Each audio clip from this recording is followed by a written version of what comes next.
নাই ভাইরে এত দুঃখ রাখি কোথায় রাখার জায়গা নাই আমাদেরই কপালেতে শান্তি বুঝি নাই ভাইরে আমাদেরই কপালেতে শান্তি বুঝি নাই পাঁচ ওয়াক্ত নামাজ পড়ে কপালে তার দাগ মক্কাতে যাই নামের আগে লাগাই হাজি সাহেব পাঁচ ওয়াক্ত নামাজ পড়ে কপালে তার দাগ মক্কাতে যাই নামের আগে লাগাই হাজি সাহেব চায়ের দোকানে বসে হাজি টেলিভিশন চায় ভাইরে চায়ের দোকানে বসে হাজি টেলিভিশন চাই হিন্দি গানের তালে তালে পা দুটি নাচাই ভাইরে আমাদেরই কপালেতে শান্তি বুঝি নাই সুদে ঘুষে জীবন কাটে করে দুর্নীতি এমন লোক হয় যদি মসজিদের সভাপতি সুদে ঘুষে জীবন কাটে করে দুর্নীতি এমন লোক হয় যদি মাদ্রাসার সভাপতি ভাইরে উচিত কথা বলতে গেলে মৌলবীর চাকরি নাই ভাইরে সত্য কথা বলতে গেলে ইমামের চাকরি নাই আমাদেরই কপালেতে শান্তি বুঝি নাই ভাইরে আমাদেরই কপালেতে শান্তি বুঝি নাই এত দুঃখ রাখি কোথায় রাখার জায়গা নাই ভাইরে এত দুঃখ রাখি কোথায় রাখার জায়গা নাই আমাদেরই কপালেতে শান্তি বুঝি নাই সমাজেতে অসঙ্গতি বলবো কত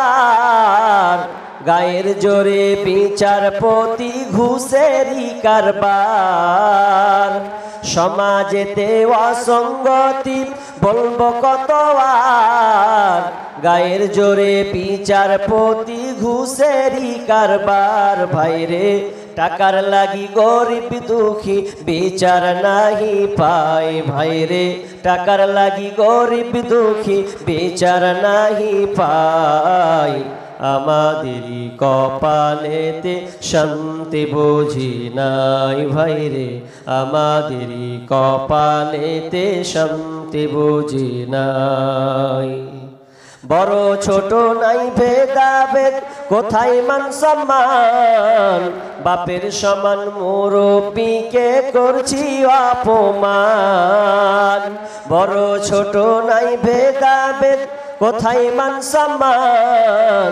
বাপের সমান মুরব্বিকে করছি অপমান ভাইরে 10 বছরের ছেলে যদি সামনে বেরি খায় ভাইরে 10 বছরের ছেলে যদি ডাইরেক্ট নেশা খায় আমাদেরই কপালেতে শান্তি বুঝি নাই ভাইরে আমাদেরই কপালেতে শান্তি বুঝি নাই এত দুঃখ রাখবো কোথায় রাখার জায়গা নাই ভাইরে এত দুঃখ রাখি কোথায় রাখার জায়গা নাই আমাদেরই কপালেতে শান্তি বুঝি নাই ভাইরে আমাদেরই কপালেতে শান্তি বুঝি নাই প্রথম হচ্ছে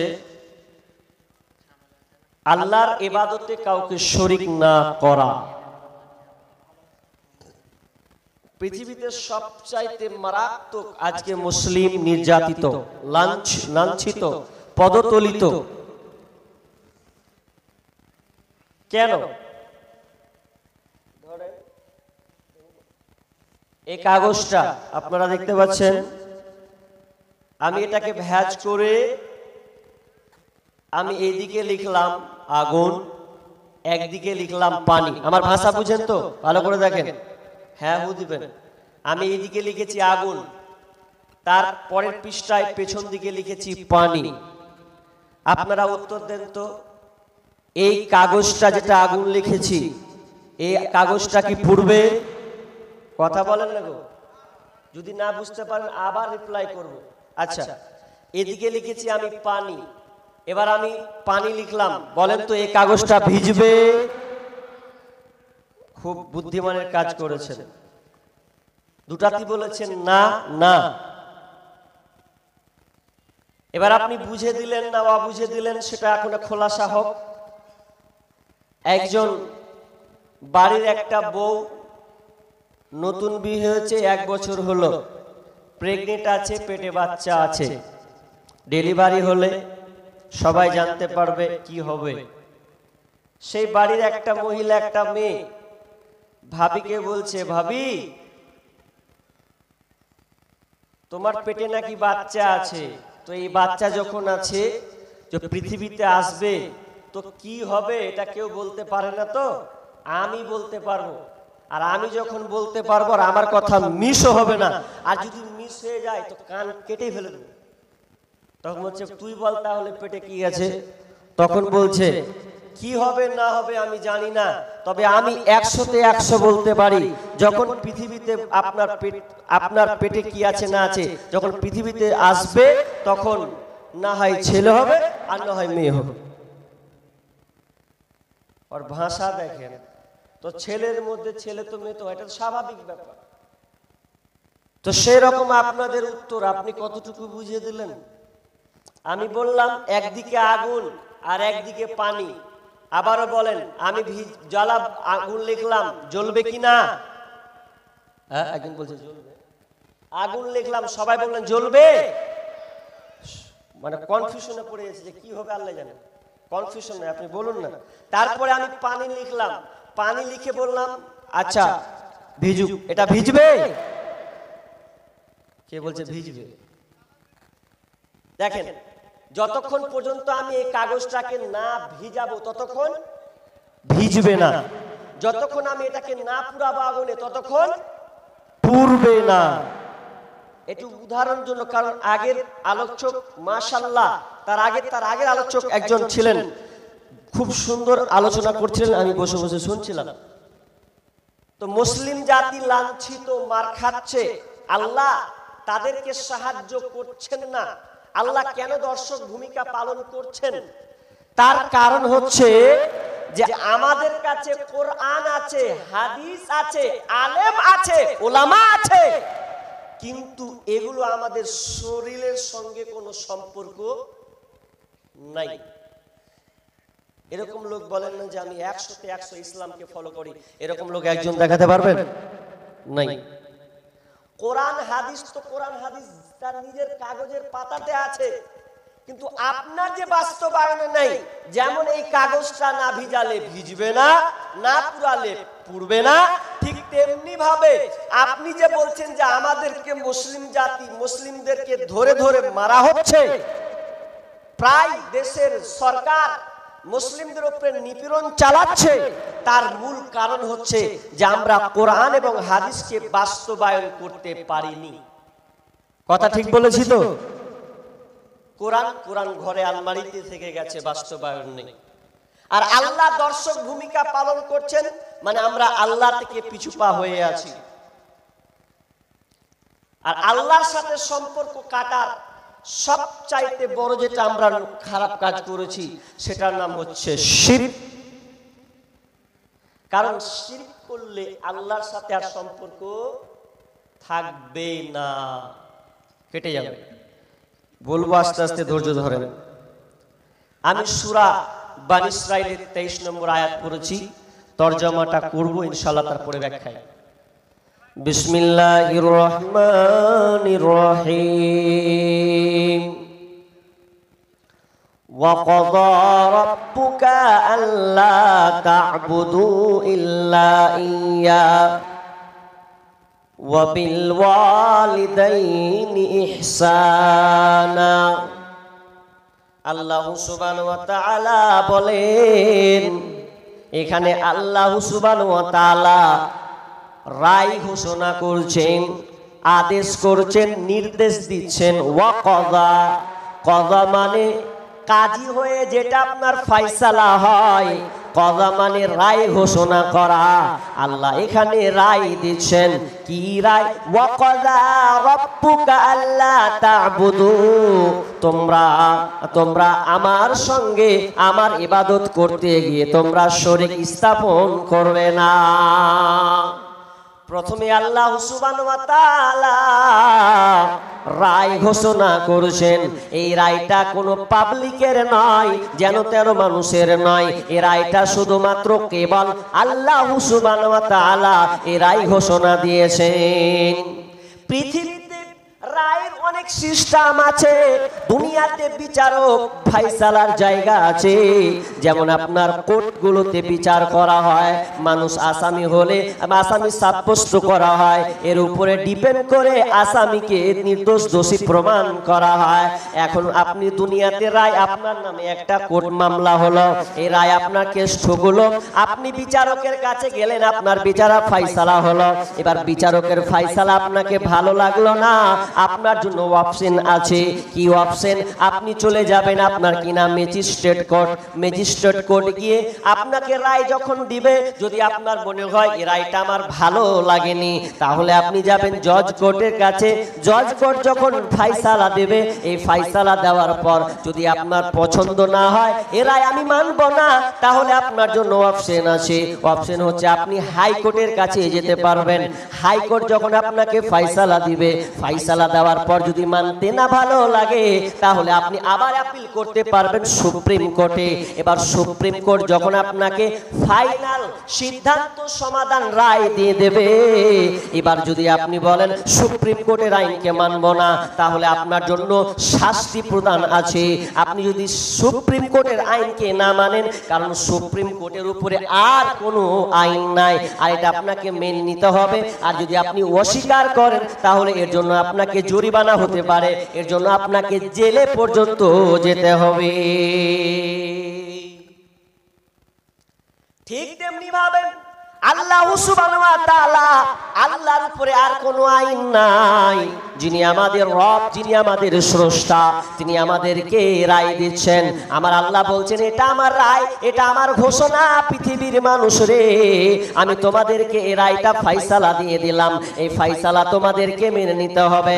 এবার তুমি যদি বলো না না না, আমি আল্লাহর ফায়সালা মানবো না, আল্লাহর আইনকে আমি মানবো না, আমি নিজের মন মতন করে চলবো, আমার আল্লাহ বলছেন, তাহলে শোন, যদি আমার আইন তোকে মানতে ভালো না লাগে, আমার কথা যদি শুনতে তোকে ভালো না লাগে, তাহলে তোকে একটা কাজ করতে হবে, বেশি কাজ নয়। আল্লাহ সুবহানাহু ওয়া তাআলা বলছেন, ইয়া মাশারাল জিন্নি ওয়াল ইনসি ইন ইসতাতা'তুম আন তানফুযু মিন আকতারিস সামাওয়াতি ওয়াল আরদ ফানফুযু লা তানফুযুনা ইল্লা বিসুলতান।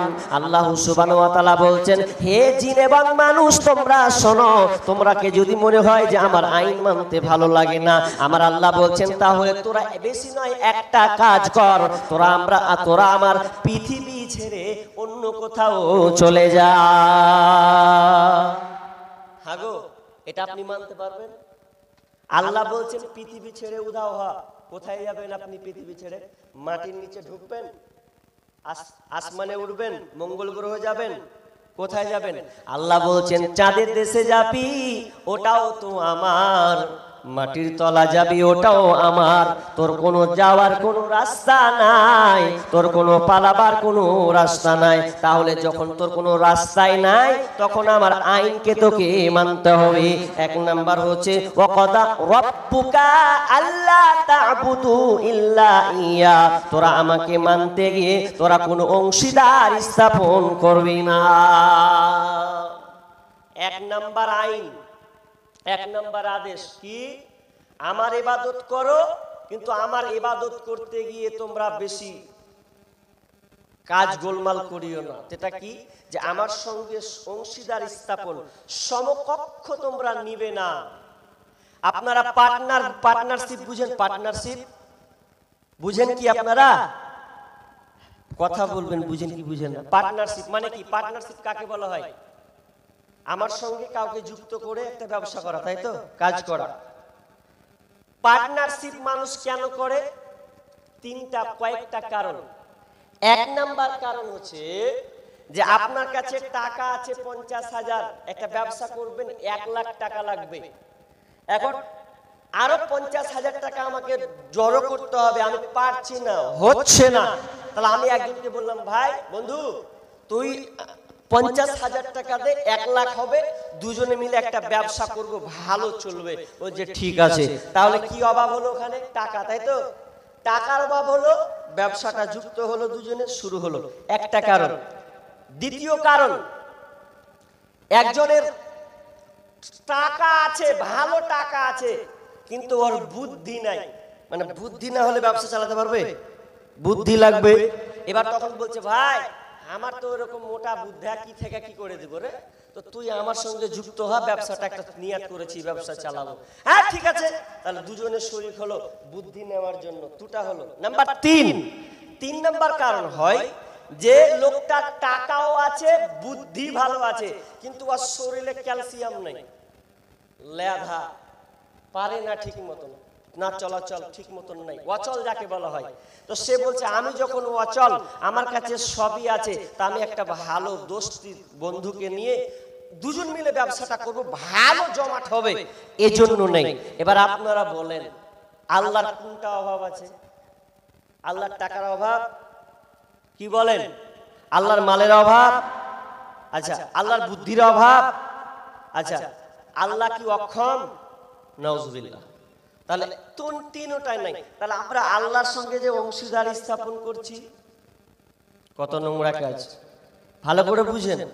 আল্লাহ সুবহানাহু ওয়া তাআলা বলছেন, আমাকে ডাকতে গিয়ে, আমার ইবাদত করতে গিয়ে তোমরা সমকক্ষ নিবে না, অংশীদার স্থাপন করবে না। অর্থাৎ আমাকে ডাকতে গিয়ে আবার অন্যজনকে আমার জায়গায় বসাবে না। কেন বসাবে না? কারণ আল্লাহর সঙ্গে যদি বান্দা শিরিক করে, তো আল্লাহর সঙ্গে বান্দার সম্পর্ক কেটে যাবে। এটা আল্লাহ নিতে পারেন না। এক নাম্বার, আল্লাহ নিতে পারেন না যে আমার সঙ্গে কে তো ভিড়তে পারবে না, সমান মানে অংশীদার করবে, এটা আমি আল্লাহ, আমার সঙ্গে কেউ নাই। যদি আপনি সূরা ইখলাসটা পড়েন, তরজমাটা যদি আপনি দেখেন, তাহলে আপনি বুঝতে পারবেন যে আর কেউ এই আয়াতের সঙ্গে সংঘর্ষ করতে আসতে পারবে না, অসম্ভব।